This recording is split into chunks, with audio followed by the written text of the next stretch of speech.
state, my Kansas, don't let me roam.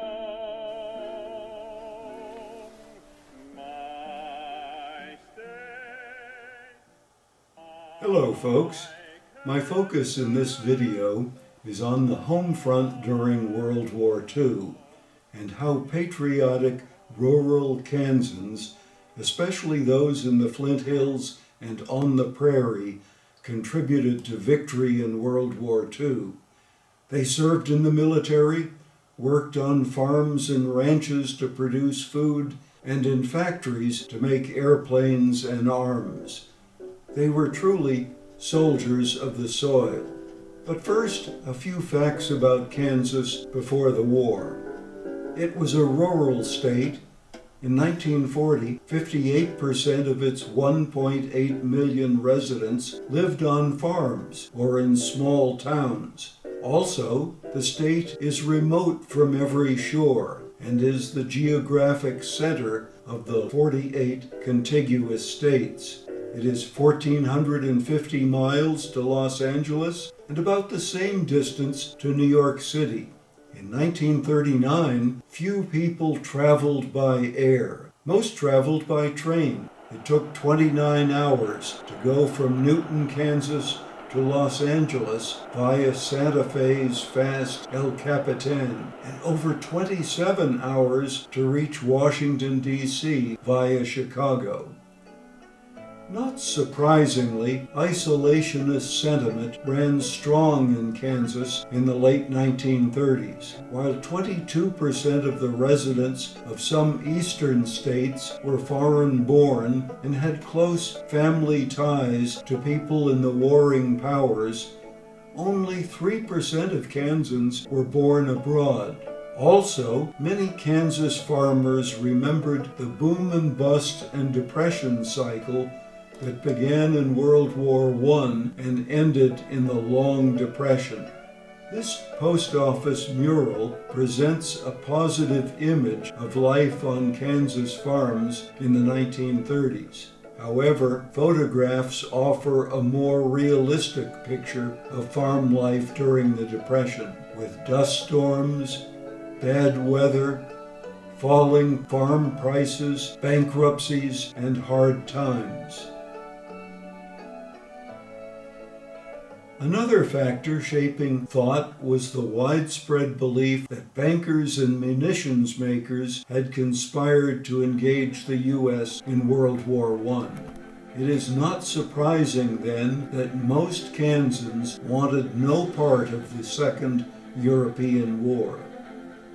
Public officials, like former Governor Alfred, the 1936 Republican presidential candidate, and the long-serving Senator Arthur Capper, opposed foreign entanglements. They said that the European War that erupted in 1939 was not our war. Capper, who served in the Senate on the Foreign Relations Committee, reflected grassroots opinion. Some said that he sat on the fence with both ears on the ground. Not everyone in this area opposed involvement in the war. One resident of Chase County was so eager for adventure that in 1940 he went to Canada and joined the Canadian Air Force. Soon he was in Britain flying Spitfire fighters for the Royal Air Force. He was Gilmore Cecil Daniel of Strong City. Raised in Oklahoma by an Osage grandmother, Daniel attended Emporia State. He shot down 5 enemy planes before being downed himself off the coast of France. Daniel became the first American prisoner of war held by Germany, several months before the U.S. formally entered World War II. In October 1941, more than a month before Pearl Harbor, Kansans learned that Daniel had been captured, and for the next 3.5 years he endured harsh prisoner of war camps in Germany and Poland. On December 7, 1941, when Japan attacked Pearl Harbor, Most opposition to American involvement evaporated. President Franklin D. Roosevelt described the attack as a day of infamy. Kansas leaders like Senator Capper quickly embraced national unity. For some residents of Chase County, Pearl Harbor was especially disturbing. The Drew Narramore family of Elmdale received a telegram from the War Department that their son Roth had died during the Japanese attack. His obituary appeared in the Chase County Leader under the headline, "Elmdale Youth First U.S.-Jap War Casualty." But the confusion of war occasionally leads to reporting errors. 5 days later, a second telegram arrived from the War Department saying Roth was alive but seriously wounded. As it turned out, he would spend 44 days in a hospital and then return to service. After Pearl Harbor, patriotism soared. Young Kansans stampeded to join the military. Enlistments in some counties were so strong that registration offices ran out of forms. One newspaper headlined, "Thousands Volunteer to Fight the Japs." It's estimated that 215,000 Kansas men, ages 18 to 35, joined the military during World War II. Of these, perhaps 60%, or 129,000, came from farms. As young people went off to war, state and federal officials mobilized the home front. The state organized an army of civil defense volunteers. Boy Scouts were put on a war footing. The Manhattan Mercury newspaper headlined, "Boy Scouts to Train for War." They were being prepared for emergency service as messengers, as first aid providers, and as observers on the lookout for suspicious persons or airplanes. In December 1942, fearful that enemy saboteurs or bombers could target Kansas military installations, Kansas participated in a successful practice blackout, when all the lights were turned out simultaneously except in war factories. One newspaper noted that during the blackout, a heavy fog gave Eureka, Kansas, the kind of blackout that England has experienced. Another priority on the home front was conservation of scarce resources. In early 1942, the federal government introduced rationing. Ration stamps were required for civilians to buy items in limited supply. These restrictions applied to gasoline, to rubber, to footwear, bicycles, typewriters, and a variety of foods. The foods included sugar, meat, and dairy products. Farmers found they could no longer buy tractors and trucks as industry converted to war production of tanks, jeeps, and other military equipment. Here we have, in this slide, a young consumer learning about rationing with his new book of stamps. While most Kansans honored the need to conserve, a few indulged in illegal activities. There was an increase in certain types of crime. A theft ring stole tires in several towns and even killed a lawman. One of the gang's first thefts occurred in Cottonwood Falls in Chase County. The local paper headlined, "Big Tire Robbery at Short Motor Company." Cattle rustling also revived as lawbreakers seized cattle and slaughtered them for illegal beef sales. A Wichita paper headlined, "Cattle Rustlers Active in Kansas." To conserve food, families were encouraged to plant victory gardens and grow vegetables for home consumption. Kansas Governor Payne Ratner said that such work was a vital participation in the war effort. In 1943, Kansans planted 269,000 victory gardens. At the instruction of extension agents, much of the harvest was canned for future consumption. Nationally, it's thought that these victory gardens produced half the vegetables consumed in American homes. To assist the war effort, local communities organized volunteers to collect waste paper, scrap metal, and rubber, which could be recycled for war materials. Boy Scouts and 4-H clubs took active parts in these drives, and the federal government urged patriotic workers to buy war bonds, to invest 10% of every check. The goal was to inspire patriotic activity, but also to reduce inflationary pressures. Popular comic strips promoted these bond sales. Superman said, "Hurry, everyone, your money is needed to defeat the Axis powers."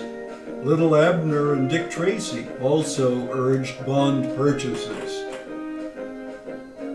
During World War II, Kansas farm population fell 18.5%, down 112,000. The principal reason for this decline was apparently the large number of young people serving in the military. Here in Chase County, the total population dropped about 17%, approximately 6,000 to about 5,000. As a result, concerns grew about the ability of Kansas farms to meet food production goals. Because of the importance of food to national defense, local draft boards often gave deferments to farm workers. But the issue of who should receive those deferments was a controversial one. In rural areas, they generally favored deferments for farm workers, but in urban areas, they claimed the draft should be universal to be fair. And defense industries complained that the loss of skilled workers to the military was important for their production. J.E. Schaefer, who managed the Boeing aircraft plant in Wichita, warned in 1943, "We simply can't build B-29s as rapidly and in the quantities desired without skilled manpower." Unable to find large numbers of skilled workers, both the military and defense industries sought to recruit farm boys and girls. Most farm youth were familiar with hand tools and machinery and had strong work ethics. In 1942, Boeing indicated that half of its employees had farming backgrounds. The director of personnel said, "Most people from rural areas have been industrious all their lives and are used to hard work." The importance of food to the success of an army has been understood for years, for centuries. The famous French general Napoleon Bonaparte said, "An army marches on its stomach." The challenge for rural American farmers and ranchers in World War II was how to increase agricultural production enough to feed over 8.5 million in the military and to provide additional food for key allies like Great Britain and the Soviet Union. Without enough farm workers, there was concern that the crops would rot in the field. A related problem: how could Kansas, a state with limited supplies of skilled labor, produce enough weapons for war when large numbers of young men had been inducted into the military? As it turned out, rural Kansans would help remedy both problems. Insufficient farm labor was only one of the issues Kansas farmers faced as they worked to expand production. They complained about too many government regulations, a complaint that's been heard repeatedly over the years. While Washington wanted a 20 to 40% increase in food production, it had stripped farmers of labor. It had denied them tires and machinery, and it had imposed price controls on their farm products. Farmers moaned about their inadequate and aging farm machinery, about insufficient storage facilities, and about an overburdened transportation system. In 1943, Kansas wheat farmers complained that they had to pile millions of bushels of wheat on the ground to await transportation to storage facilities. Grain trucks in Chase County were turned away from elevators and had to return to farms to store wheat on soggy ground. With supplies of gasoline and tires restricted, farm trucks could not carry products to distant markets. Railroads were also overwhelmed. They had to cope with military transportation needs, with supplies for newly constructed war plants, and the increasing commercial traffic of crops and livestock. Because the Santa Fe Railroad lost many employees to the draft, it brought in 1,200 Mexican bracero laborers to work on the track. The Santa Fe Railroad also recruited women. An advertisement in a Eureka, Kansas paper invited women to take unglamorous jobs with the Santa Fe, such as greasing engines, operating turntables, cleaning ball bearings, wielding shovels, and working in blacksmith shops. Despite these obstacles, the rural economy did achieve its production goals. Kansas farmers produced their share of the critical supplies needed to support the military and lend-lease commitments. In doing so, farmers and ranchers proved themselves truly soldiers of the soil, a term that was previously used in World War I. Even the Dust Bowl of western Kansas participated in wartime agricultural prosperity. "Vast riches pour from the Dust Bowl," headlined a Hutchinson newspaper in late 1944. In 1943, the State Board of Agriculture reported that farm cash income set an all-time record.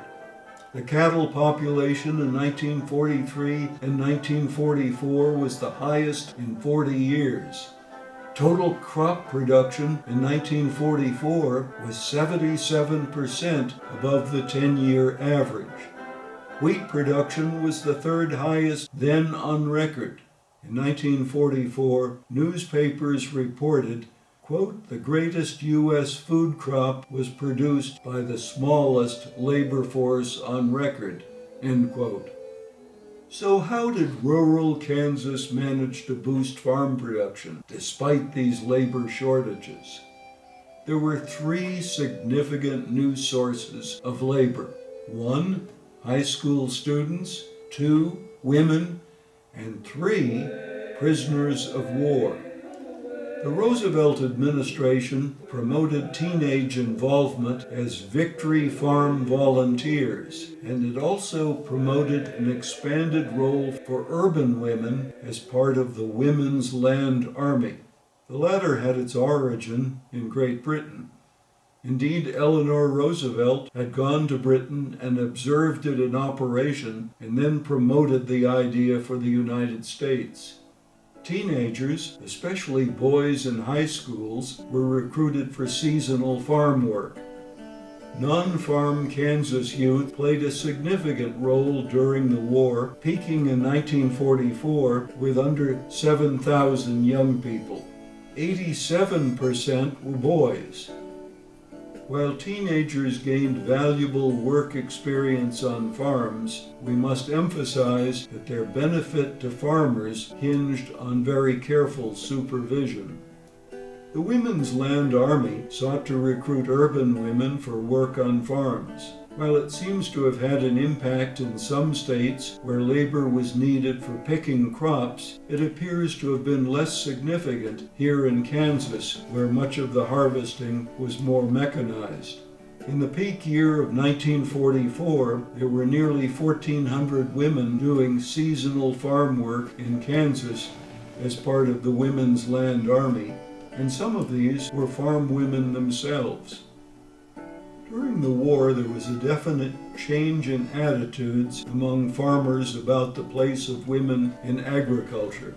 Not everyone embraced these changes. Some farmers were reluctant to hand over tractors and combines to outsiders, particularly city women and teenagers, without substantial training.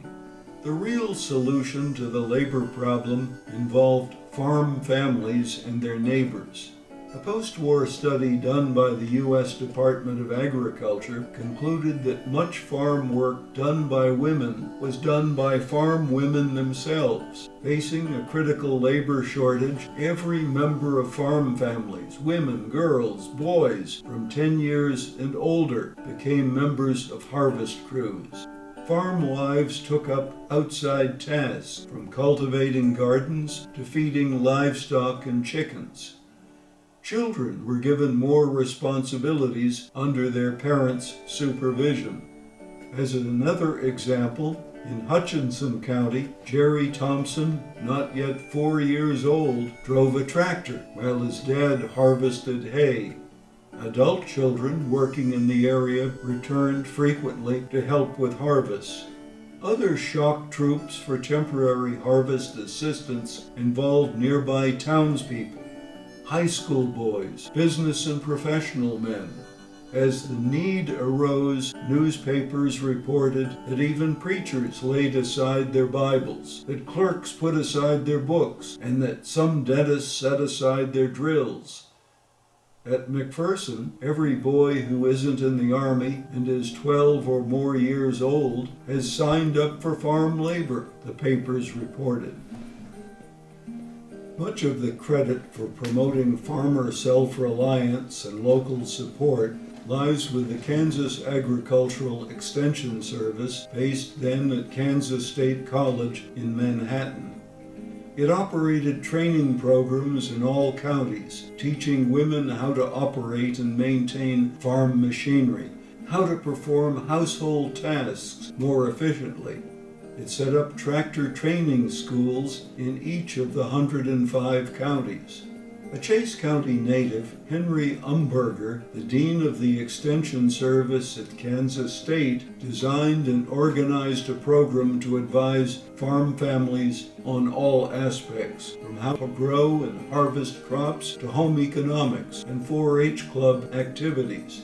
In his 1944 report on wartime extension activities, he noted how the Extension Service provided the educational basis for the rapid expansion of food and fiber production.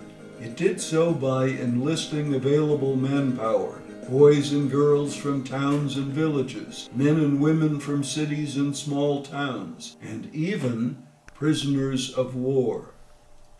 In the Flint Hills, there was an important source of supplementary labor: German prisoners of war. In Kansas, large numbers of prisoners were held at Camp Concordia, Camp Phillips near Salina, and Fort Riley. Each of these had from 3,000 to 5,000 prisoners. There were smaller subcamps in Peabody, Council Grove, and El Dorado. In Peabody, they were housed in a former hotel in the downtown. In Council Grove, they used a former Civilian Conservation Corps camp on the outskirts. These subcamps held 100 to 150 prisoners.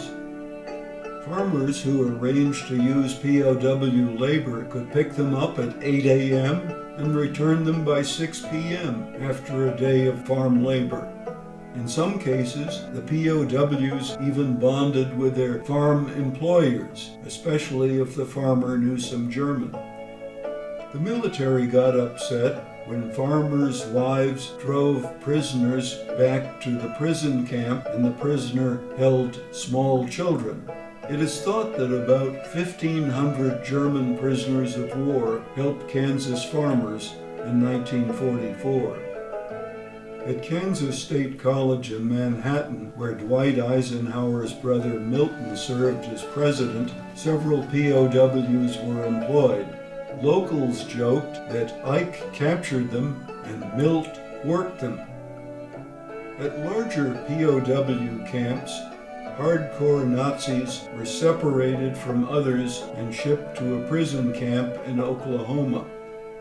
In January 1944, during a coal spell, 4 hardcore Nazis broke out of a Santa Fe train stopped in nearby Elmdale. They stole a car, wrecked it in Cedar Point, stole another car, and sought refuge in Wichita.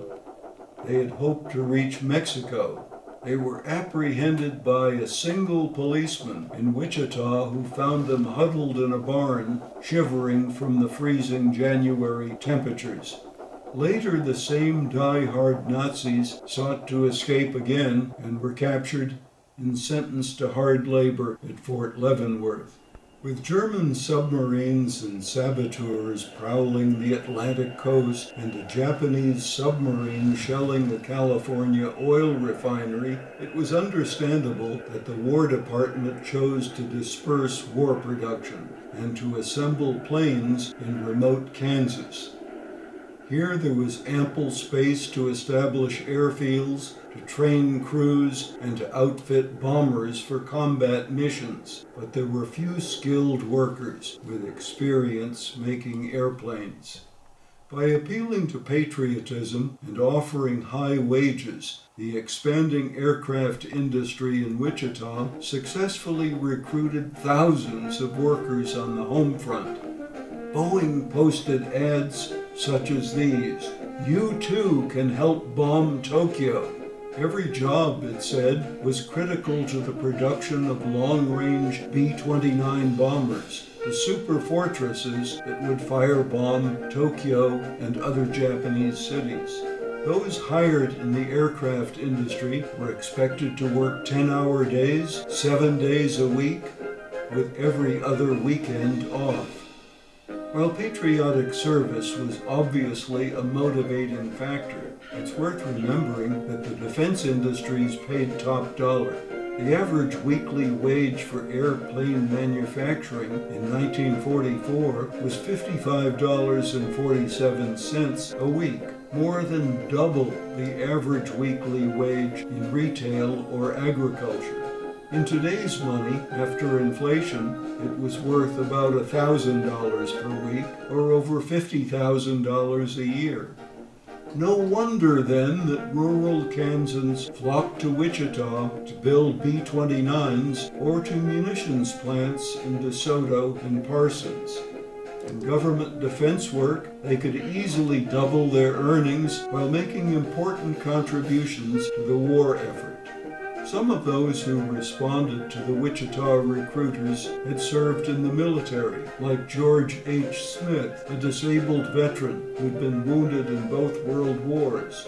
He joined Boeing to work in the electrical wiring shop after being honorably discharged from the military. He knew his job wasn't done, as Boeing said. "Smitty isn't through with the war," and the Boeing advertisement urged others to join Smitty and Boeing. Others who were recruited were retired people attracted to patriotic service. One was F.J. Eckes, a former Santa Fe Railway machinist, age 69. He had left that job years ago and opened a funeral home in Emporia. But when World War II came, Pop Eccleston turned his funeral home over to his family and came to Boeing to operate as a machinist. Boeing said he was one of their most capable lathe operators. He stood at his job 10 hours a day, helping to make B-29 bombers. It's people like Pop who are getting the job done. To produce 100 B-29s a month at its peak in 1944, the Wichita factories employed nearly 30,000 workers. About half of them were women. Unable to find enough experienced men with draft deferments, the aircraft industry had turned to capable women in 1942.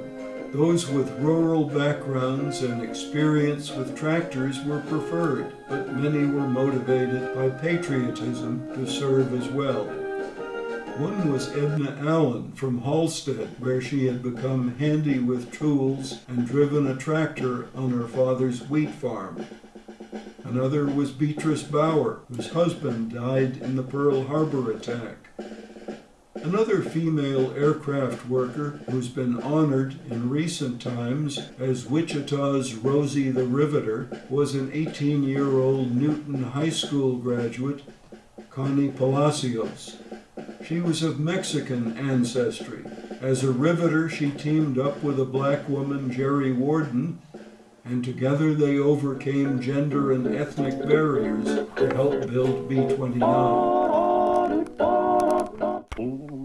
All the day long, whether rain or shine, she's a part of the assembly line. She's making history, working for victory. Rosie, the riveter, keeps a sharp lookout for sabotage. Sitting up there on the fuselage, that little Fred can do more. To teach those with little knowledge of manufacturing, training programs were developed, such as the National Defense Training School in Wichita. It graduated 10,000 employees for the aircraft industry. East High School in Wichita became a veritable factory itself, training students in 3 shifts, 24 hours a day, in an aircraft vocational program. A number of teachers from low-paying rural districts were also attracted to the aircraft plants. Wages for rural teachers in small schools averaged $600 to $900 annually, far, far less than the defense plants offered. One recruit was Millie Thompson from Chase County. She had taught at the remote Homestead one-room school and left to work at Beach Aviation in Wichita. At the end of the war, she returned to Chase County to marry a wounded and decorated veteran by the name of Bill Gibb, who worked on the famed Mulvane Ranch in the Diamond Creek area. Another teacher who left the classroom for the factory floor was Jim Isaacs, a farm boy who had attended Council Grove High School. Later he became principal of the school at Cedar Point. He went to Wichita as the aircraft industry began to expand in 1939 and took up employment with Beech Aircraft. He remained there 30 years, retiring as a vice president for industrial relations. Departures from the school systems such as these left rural school districts struggling to find qualified teachers during the war years. In November 1944, a reporter described the workers who made the B-29 Super Fortress. He said, quote, "They were the farmer, the farmer's wife, and the folks from town. Yesterday they raised wheat. Within 2 years they've become among the most skilled of workers. Half of them are women." The reporter might have been thinking of the Heathman family, which farmed in Bizarre, Chase County. Roy and Hattie Pearl Heathman raised 6 sons into one of the most patriotic families. All of the sons served in the military or held defense production jobs in Wichita Aviation, working for Boeing or Beech. And so did the parents. Hattie was a Rosie the Riveter. She worked in an aircraft plant making B-29s. In 1944, 2 of her sons were prisoners of war in Germany. Don Heathman was captured after the Normandy invasion in 1944, and his brother Ed Heathman, who was a gunner on a bomber, was downed 3 times in Europe but captured only once. While he was in a POW camp, his wife supported the family's 3 small sons, working as a timekeeper at Boeing. For those who crowded into Wichita to make airplanes and other defense equipment, living conditions left much to be desired. The federal government threw up some apartment buildings. There were too few apartments. Transportation to and from the plants frequently meant sharing rides.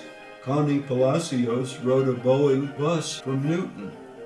Moreover, the wartime jobs were temporary, not permanent positions. So in 1945, as the war came to an end, so did the jobs in Wichita. The Wichita aircraft makers laid off large numbers. Boeing gave 16,000 pink slips to workers on a single day. Some of the country women who were laid off returned home, married and started families, as Millie Thompson did. Others moved on to better job opportunities in emerging areas such as California. The new factory workers, though, had added 146,000 persons to Kansas industrial payrolls. The 3 aircraft makers in Wichita accounted for about 3/5 of this growth. Women in the aircraft plants in Wichita numbered at the peak about 31,000. They helped Boeing, Beech, and Cessna complete nearly 26,000 planes during the war, including 1,644 of the long-range Boeing B-29s used to bomb Japan. Wichita made B-29s effectively delivered a message to Japanese leaders Emperor Hirohito and Prime Minister Tojo as they firebombed Japanese cities. When the war ended, Kansas had experienced many changes. At the outbreak, as I said, it was a rural state. 58% of Kansans lived in rural areas in 1940, but 10 years later, over half, 52%, lived in urban areas. World War II had accelerated urbanization, but it also hastened the relative decline of its rural counties. In 1940, before the U.S. entered the war, about a third of the Kansas population lived on farms. After the war years, only about a quarter lived on farms. The war had negative impact on many rural counties, as young people left the farm never to return. Many moved into urban areas for higher-paying jobs or to take advantage of educational benefits available to war veterans. From 1940 to 1950, the population of Chase County declined 24%. It's worth noting that other counties in the Flint Hills also experienced population declines during that decade. Marion County lost 14%, Morris County 18%, Greenwood County about 18%, and Wabaunsee about 22%. Overall, the rural population of Kansas fell by over 135,000 people, or about 13%. Meanwhile, urban areas of the state grew rapidly in response to rising war production and to better job opportunities. Sedgwick County, where Boeing, Beech, and Cessna were located, grew 55% from 1940 to 1950. Johnson County, near Kansas City, expanded 88%. Wichita, on the strength of its production of bombers, gliders, and other military aircraft, successfully advanced its claim as the aviation capital of the world. And the state of Kansas benefited by achieving a more diversified economy. In June of 1950, there were 90,000 Kansas workers on factory payrolls, double the number in 1940. But rural Kansas also benefited from wartime prosperity and the development of aviation. Life became somewhat easier for farmers and ranchers. Chemicals developed during the war, and the airplane took some of the backbreaking work out of farming. Aerial spraying and weed and insect-killing chemicals reportedly saved an amount of foodstuffs equal to the amount needed by the Marshall Plan for European recovery. Agricultural mechanization reduced the need for farm labor and made possible the improvement of farms and homes. Rural electrification, which continued during the war, enabled farm families to acquire time-saving conveniences, such as refrigeration and washing machines, which helped ease home life for women newly empowered in the marketplace. In 1938, only 10% of Kansas farms had electricity. By 1944, over a third did. Radio and television would soon link rural locations to national and international markets. Yes, old-timers might recall nostalgically the good times of the past on isolated farms and ranches before electricity and party line telephones. But the post-World War II era saw improved transportation, affordable and available appliances, and expanded job opportunities for young people, women, and veterans. The soldiers of the soil had hastened victory along the way and in the process transformed their own When world. the sun's on the prairie Thank you for watching. and the sun's on the field, then the sun's on the range, don't you see? And the sun's on the range, then the stew's in the pot. For my darling, my baby.